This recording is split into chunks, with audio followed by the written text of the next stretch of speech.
Hello साथियों, नमस्कार। Polytechnic पाठशाला यूट्यूब चैनल पर आप सभी का स्वागत है।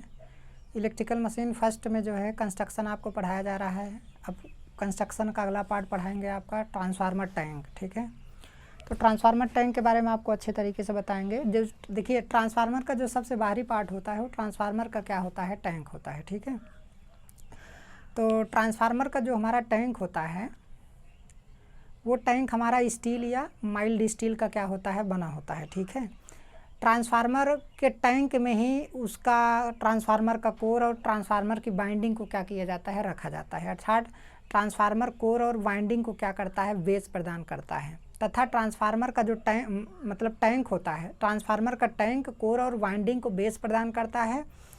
और दूसरा जो है, कोर और बाइंडिंग को मैकेनिकल प्रोटेक्शन भी क्या करता है, प्रदान करता है। ठीक है, अब जो ट्रांसफार्मर का टैंक होता है, ट्रांसफार्मर के टैंक जो होता है ये हमारा मैकेनिकल प्रोटेक्शन प्रदान करता है। साथ ही साथ ये सील्डिंग का भी काम करता है, मैग्नेटिक सील्डिंग।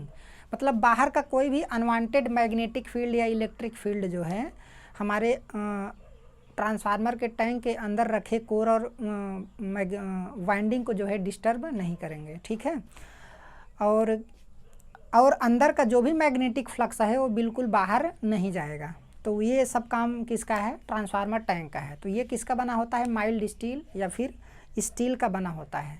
कभी कभी कंपटीशन एग्जाम में ये क्वेश्चन दे देता है कि ट्रांसफार्मर का टैंक किसका बना होता है। उसमें स्टील ऑप्शन रहेगा, बाकी कॉपर दे देगा, एल्यूमिनियम दे देगा और उसके बाद सिलिकॉन दे देगा। ठीक है, सिलिकॉन स्टील दे देगा। तो उसमें आपको क्या टिक करना रहेगा, स्टील टिक करना रहेगा। स्टील नहीं दिया रहेगा तो माइल्ड स्टील आप क्या करेंगे, टिक करेंगे। ठीक है, उसमें अगर दिया रहेगा तो ये हमारा ट्रांसफार्मर टैंक होता है। इसमें बहुत ज़्यादा समझने की ज़रूरत नहीं है। ट्रांसफार्मर टैंक जो होता है वो सबसे बाहरी पार्ट होता है, जिसके अंदर जो हमने अभी पीछे पढ़ाया है कोर और वाइंडिंग, उस वाइंडिंग और कोर को ट्रांसफार्मर के टैंक के अंदर क्या किया जाता है, रखा जाता है। ठीक है, तो इसके बारे में थोड़ा देख लेते हैं। यह स्टील या माइल्ड स्टील का क्या होता है, बना होता है। इसी टैंक के अंदर ट्रांसफार्मर कोर तथा वाइंडिंग को क्या किया जाता है, स्थापित किया जाता है। इंटरनल पार्ट को टैंक के द्वारा मैकेनिकल प्रोटेक्शन मिलता है। ठीक है, ये इस ट्रांसफार्मर टैंक के अंदर ट्रांसफार्मर आयल होता है। देखिए, ट्रांसफार्मर टैंक के अंदर क्या होता है, ट्रांसफार्मर आयल होता है। ट्रांसफार्मर आयल को हम किस नाम से जानते हैं, मिनरल आयल के नाम से भी जानते हैं। इसे नेप्थेनिक आयल के नाम से भी जानते हैं। नेप्थेनिक आयल या नेप्थेनिक मिनरल आयल के नाम से भी जानते हैं। इसी को सिंथेटिक आयल के नाम से भी जानते हैं। ठीक है, इसी को किसके नाम से जानते हैं, सिंथेटिक आयल के नाम से क्या करते हैं, जानते हैं। अब ये जो ट्रांसफार्मर के अंदर क्या होता है, जो हमारा आयल होता है, ये एक प्रकार का इंसुलेटिंग मटेरियल होता है। क्या होता है, इंसुलेटिंग मटेरियल का मतलब इसमें किसी प्रकार की कोई भी करंट जो है नहीं फ्लो करेगी। ठीक है, तो अब यहाँ पे ये जो हमारा आयल होता है, देखिए जब कभी भी ट्रांसफार्मर टैंक के अंदर कोर और बाइंडिंग होती है, जब बाइंडिंग को लोड से जोड़ा जाता है तो लोड बढ़ेगा तो करंट बढ़ेगा। करंट बढ़ने की वजह से बाइंडिंग और कोर में लॉसेस होंगे। भाई कोर में कौन सा लॉस होगा, ईडी करंट लॉस और हिस्टेरेसिस लॉस होता है। ठीक है, और जो हमारा बाइंडिंग होगा उसमें कॉपर लॉस होगा। कॉपर लॉस का मतलब I²R लॉस होगा। ठीक है, तो उसकी वजह से हीट प्रोड्यूस होता है। तो हीट प्रोड्यूस होता है तो अगर वहाँ पर कूलिंग की व्यवस्था नहीं की जाएगी तो उस कंडीशन में देखिए, मतलब उसके अंदर कोर और बाइंडिंग की जो हीट है अगर उसको बाहर नहीं निकाला जाएगा तो उस कंडीशन में ट्रांसफार्मर जो है हमारा, ट्रांसफार्मर के वाइंडिंग का जो इंसुलेशन होगा वो ख़राब हो जाएगा। प्रत्येक वाइंडिंग का तार आपस में क्या हो जाएगा, शॉर्ट हो जाएगा। दूसरा वाइंडिंग जो है कोर से भी क्या हो जाएगी, शॉर्ट हो जाएगी। गर्म होने की वजह से कोर और वाइंडिंग के बीच जो इंसुलेशन लगा रहेगा वो भी हमारा क्या हो जाता है, ख़राब हो जाता है। ठीक है, तो इस वजह से ट्रांसफार्मर के अंदर की हीट को निकालने के लिए हम ट्रांसफार्मर आयल का क्या करते हैं, यूज करते हैं। अर्थात कूलिंग व्यवस्था अप्लाई किया जाता है। ठीक है, तो वहाँ पर ट्रांसफार्मर जो आयल होता है वो कूलिंग का काम करता है। कूलिंग में बहुत सारी व्यवस्थाएं होती हैं, लेकिन यहाँ पर पहले आयल के बारे में हम देख लेते हैं। उसका नाम जानना जरूरी था, इसलिए आयल के बारे में आपको बता रहा हूँ। ठीक है, अब जो ट्रांसफार्मर आयल होता है एक तो कूलिंग प्रदान करता है, कोर और बाइंडिंग को कूलिंग प्रदान करता है, तथा दूसरा इसका काम क्या होता है, यह इंसुलेशन भी प्रदान करता है। समझ में, इंसुलेशन का मतलब क्या है कि प्रत्येक वाइंडिंग के प्रत्येक तार के बीच में, प्रत्येक दो तारों के बीच में आपस में क्या करेगा, इंसुलेशन प्रोवाइड करेगा। और बाइंडिंग और कोर के बीच भी इंसुलेशन आयल क्या करेगा, प्रोवाइड करेगा। ठीक है, तो ये इंसुलेशन भी प्रोवाइड करता है और दूसरा नंबर क्या है, कूलिंग भी क्या करता है, प्रोवाइड करता है। ठीक है, तो ट्रांसफार्मर जो आयल होता है मिनरल आयल होता है, जिसे सिंथेटिक आयल के नाम से भी जानते हैं, जिसे नेफ्थेनिक मिनरल आयल के नाम से भी हम क्या करते हैं, जानते हैं। ये सारी चीज़ें इसमें क्या की गई हैं, लिखी गई हैं। ट्रांसफार्मर आयल होता है, ट्रांसफार्मर टैंक के अंदर ट्रांसफार्मर आयल होता है। यह एक इंसुलेटिंग आयल होता है जो वाइंडिंग को कूलिंग तथा इंसुलेशन क्या करता है, प्रोवाइड करता है। ठीक है, इस आयल को मिनरल आयल या नेफ्थेनिक आयल के नाम से भी क्या करते हैं, जानते हैं। इसे सिंथेटिक आयल भी कहते हैं।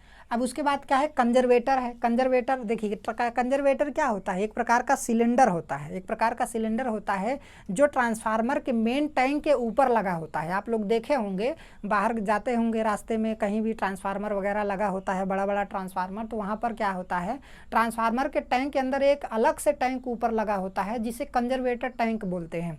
और वो कंजर्वेटर टैंक जो होता है वो हमारा मेन टैंक से एक पाइप के माध्यम से क्या होता है, जुड़ा होता है। समझ में आया, एक पाइप के माध्यम से हमारा क्या होता है, जुड़ा हुआ होता है। तो ये हमारा क्या होता है, कंजर्वेटर टैंक होता है। अब जो कंजर्वेटर टैंक होता है उसमें भी आयल होता है, उसमें भी ट्रांसफार्मर आयल होता है। समझ में आया, उसमें भी ट्रांसफार्मर आयल होता है। तो वो जो ट्रांसफार्मर आयल होता है उसमें, तो वहाँ पर वो पूरा भरा नहीं होता है। जो हमारा कंजर्वेटर होता है वो पूरा भरा नहीं होता है, वो 1/4 खाली रहता है।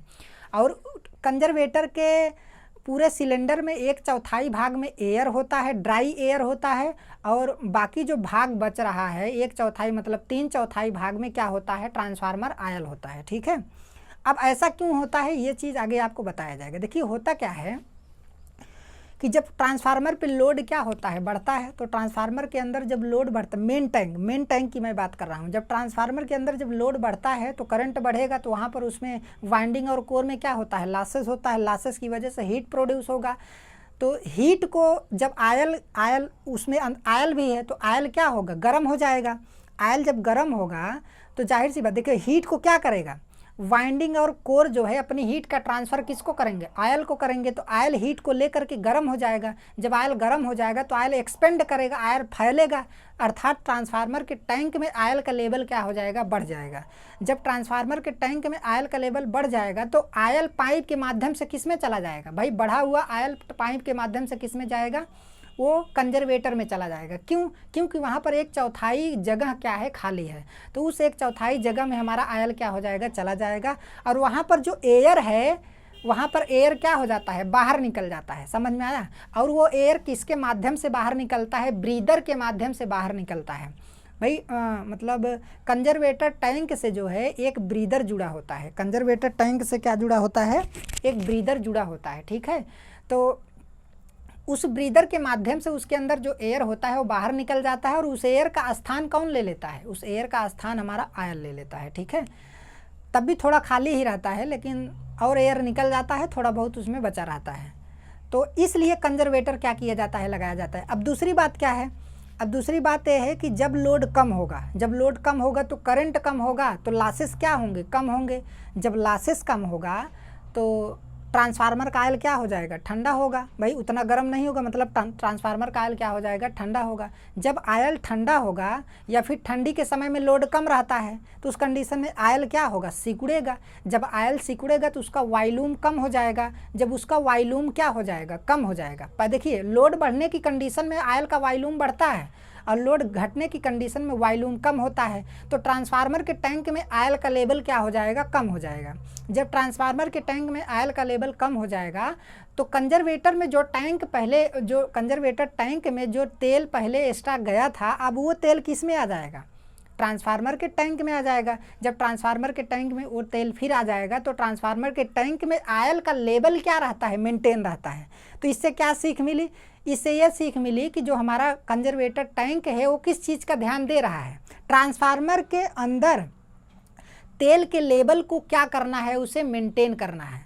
मतलब क्या है कि ट्रांसफार्मर के अंदर तेल का लेवल मेंटेन है कि नहीं है, इसी चीज़ का ध्यान कौन दे रहा है, कंजर्वेटर टैंक दे रहा है। ठीक है, कंजर्वेटर टैंक इसी चीज़ का ध्यान दे रहा है कि ट्रांसफार्मर के टैंक में आयल का लेवल मेंटेन है कि नहीं है। अगर मेंटेन नहीं है तो कंजर्वेटर उसकी क्या करेगा, भरपाई करेगा। अगर आयल का लेवल ज़्यादा है तो अपने अंदर ले लेगा, और आयल का लेवल कम है तो अपने अंदर से अंदर उसके ट्रांसफार्मर के टैंक में क्या कर लेगा, डाल देगा। समझ में आया? तो इसे आप अच्छे तरीके से ध्यान से अगर लेक्चर सुनेंगे तो ये सारी चीज़ें आपके दिमाग में एकदम स्थापित हो जाएंगी। एकदम पूरा कॉन्सेप्ट आपको हम बता रहे हैं। इसका मतलब क्या है, ट्रांसफार्मर जो है यहाँ पर इंग्लिश में लिखा है to take care of expansion and contraction of oil in the main tank. मतलब टेक केयर कर रहा है, ध्यान दे रहा है। किस चीज़ का ध्यान दे रहा है कि मेन टैंक में जो कंट्रैक्शन हो रहा है और एक्सपेंशन हो, आयल का जो एक्सपेंशन हो रहा है, जो कंट्रैक्शन हो रहा है, उस चीज़ का ध्यान दे रहा है। ठीक है, और उस चीज़ से आयल का लेवल जो कम ज़्यादा हो रहा है उसी को वो क्या कर रहा है, मेंटेन कर रहा है। ठीक है, किसका काम है ये, कंजर्वेटर का काम है। तो यहाँ पर थोड़ा लिख लीजिए, लिखा गया है यह ट्रांसफार्मर टैंक के ऊपर क्या होता है, लगा होता है एक एक्स्ट्रा टैंक होता है जो एक पाइप से जुड़ा हुआ होता है। कंजर्वेटर टैंक में भी ट्रांसफार्मर आयल होता है। ठीक है, यह 1/4 क्या होता है, खाली रहता है।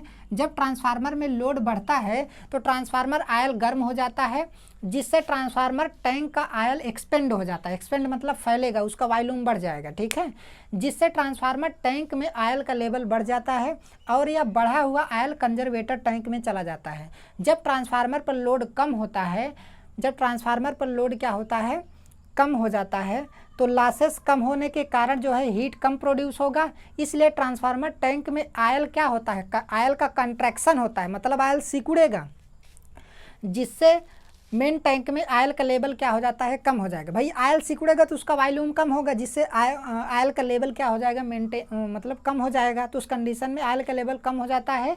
इस समय कंजर्वेटर टैंक में एक्स्ट्रा आयल, कंजर्वेटर टैंक में जो एक्स्ट्रा आयल है वह मेन टैंक में क्या कर आ जाता है, तथा टैंक में आयल का लेवल क्या रहता है, मेंटेन रहता है। तो इसी चीज़ का ध्यान हमारा जो कौन दे रहा है, कंजर्वेटर टैंक दे रहा है। ठीक है, अब बात आती है कि जो उसके अंदर एयर है, एयर किसके माध्यम से निकल रहा है। देखिए इसी कंजर्वेटर से जो है एक ब्रीदर जुड़ा होता है। ब्रीदर मतलब सांस लेने वाला, सांस उसी के माध्यम से छोड़ा जाता है, लिया जाता है। जैसे नाक के माध्यम से हम लोग सांस लेते हैं, सांस क्या करते हैं, छोड़ते हैं। ठीक है, तो उसी प्रकार ट्रांसफार्मर में जो है ब्रीदर है। ब्रीदर किससे जुड़ा होता है, कंजर्वेटर से जुड़ा होता है। ब्रीदर किससे जुड़ा होता है, कंजर्वेटर से जुड़ा होता है। देखिए जब ट्रांसफार्मर पे लोड बढ़ेगा तो करंट बढ़ेगा, तो लॉसेस बढ़ेगा, हीट बढ़ेगा, आयल एक्सपेंड होगा, आयल कंजर्वेटर में जाएगा, तो कंजर्वेटर के अंदर जो एयर है वो बाहर निकलेगा। तो वो एयर बाहर किसके माध्यम से निकलेगा, वो एयर बाहर किसके माध्यम से निकलेगा, ब्रीदर के माध्यम से बाहर निकलेगा। समझ में आया? अब दूसरी बात क्या है, जब ट्रांसफार्मर पे लोड क्या होगा, कम होगा। जब लोड कम होगा तो करंट कम होगी, तो हीट कम प्रोड्यूस होगा। जब हीट कम प्रोड्यूस होगा तो आयल ठंडा होगा, आयल का कंट्रैक्शन होगा, आयल का लेवल ट्रांसफार्मर टैंक में कम होगा, तो आयल जो है कंजर्वेटर से मेन टैंक में आएगा। और उसी समय जब मेन टैंक से आयल हमारा कंजर्वेटर में आएगा तो ठीक उसी समय कंजर्वेटर में एयर बाहर से आ जाती है। समझ में आया? क्योंकि उसके अंदर जो आयल है उसके अंदर, कंजर्वेटर के अंदर जो आयल है वो तो मेन टैंक में आ रहा है, तो भाई उसमें जगह खाली होगी, तो जगह, उस खाली जगह में कुछ तो होगा। तो उस खाली जगह में क्या चीज़ होगा, वहाँ पर बाहर से एयर आ जाएगा। समझ में आया? तो बाहर से एयर आ जाएगा, तो वो एयर किसके माध्यम से आता है, ब्रीदर के माध्यम से आता है। समझ में आया? अब इतना तो कंफर्म हो गया ब्रीदर। अब यहाँ पर ब्रीदर देखिए, ब्रीदर हमारा कंजर्वेटर टैंक से जुड़ा होता है। ब्रीदर क्या काम करता है कि ट्रांसफार्मर के अंदर जब एयर आता है कम लोड की कंडीशन में, जब लोड कम होता है तो ट्रांसफार्मर के अंदर, ट्रांसफार्मर के कंजर्वेटर के अंदर जो एयर आता है, उस एयर में जो नमी होती है, उस नमी को ब्रीदर के माध्यम से क्या किया जाता है, अरेस्ट किया जाता है। उस नमी को एब्जॉर्ब कर लिया जाता है, नमी को अरेस्ट कर लिया जाता है, मॉइस्चर को अरेस्ट कर लेता है। समझ में आया? तो मॉइस्चर को ब्रीदर क्या काम करता है, अरेस्ट कर लेता है, और एकदम फ्रेश एयर, ड्राई एयर जो है किसके अंदर आता है, कंजर्वेटर टैंक के अंदर हमारा एकदम क्या आता है, ड्राई एयर आता है। ठीक है, अब दूसरी बात क्या है, अब यहाँ पे जो ड्राई एयर क्यों लाया जा रहा है ट्रांसफार्मर के अंदर, देखिए अगर यहाँ पर नमी वाला एयर आ जाएगा ना तो ट्रांसफार्मर टैंक का जो आयल है, आयल के अंदर कीचड़ जम जाएगा, जिसकी वजह से जो है ट्रांसफार्मर आयल का डाई इलेक्ट्रिक स्ट्रेंथ क्या हो जाएगा, बहुत कम हो जाएगा। जब उसका डाई इलेक्ट्रिक स्ट्रेंथ कम हो जाएगा तो उसका इंसुलेटिंग का जो प्रॉपर्टी होता है एकदम क्या हो जाएगा, कम हो जाएगा।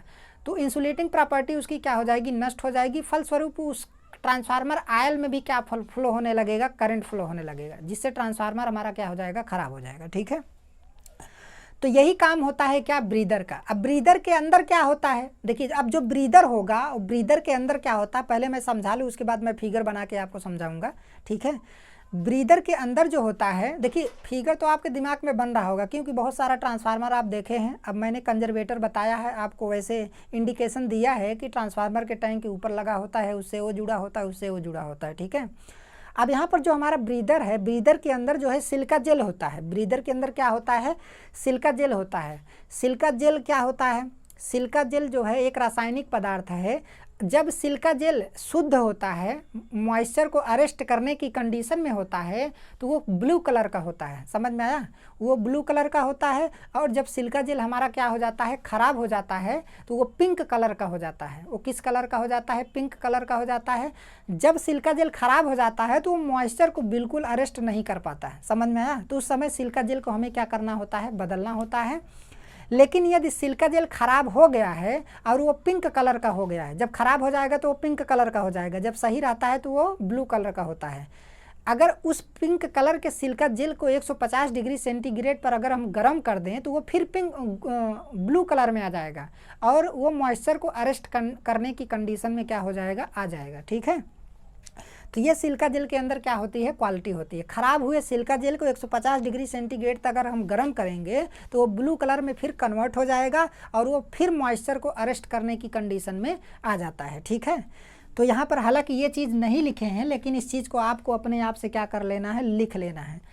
अब यहाँ पर क्या है, दूसरी बात क्या है कि जब ट्रांसफार्मर पर लोड बढ़ता है तो ब्रीदर के माध्यम से ही जो हमारा एयर होता है, वो ब्रीदर के माध्यम से ही एयर क्या होता है, बाहर जाता है। ठीक है, तो यहाँ पर लिखा गया है ब्रीदर। ठीक है, यह कंजर्वेटर टैंक से जुड़ा होता है। जब ट्रांसफार्मर पर लोड कम होता है तो यह बाहर की एयर को अपने अंदर क्या करता है, खींचता है। एयर में उपस्थित नमी को ब्रीदर के द्वारा एब्जॉर्ब या अरेस्ट कर लिया जाता है, जिससे ट्रांसफार्मर के अंदर एयर, ड्राई एयर प्रवेश करती है।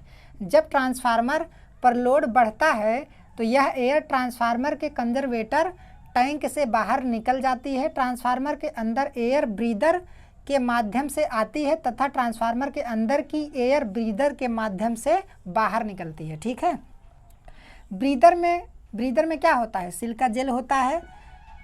यही सिलिका जेल मॉइस्चर को क्या करता है, अरेस्ट करता है। जब सिलिका जेल शुद्ध होता है तो इसका कलर ब्लू कलर का होता है और जब हमारा सिलिका जेल क्या होता है, ख़राब हो जाता है, जब यह ख़राब हो जाता है तो इसका कलर क्या होता है, पिंक कलर का हो जाता है। ठीक है, अब जब पिंक कलर का है तो इसे 150 डिग्री सेंटीग्रेड टेम्परेचर पर गर्म करेंगे तो फिर यह किस में कन्वर्ट हो जाएगा, ब्लू में कन्वर्ट हो जाएगा। किस में कन्वर्ट हो जाएगा, ब्लू में कन्वर्ट हो जाएगा।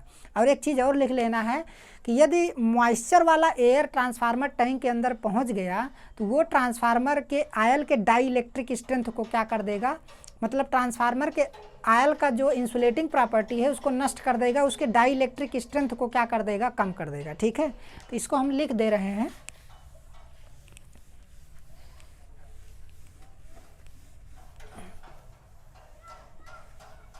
इसे आप लोग लिख सकते हैं। ठीक है, इस चीज़ को आप लोग अच्छे तरीके से लिख लीजिएगा। हर चीज़ लिखाना ज़रूरी नहीं है, कुछ चीज़ें तो आपको समझाई जा सकती हैं।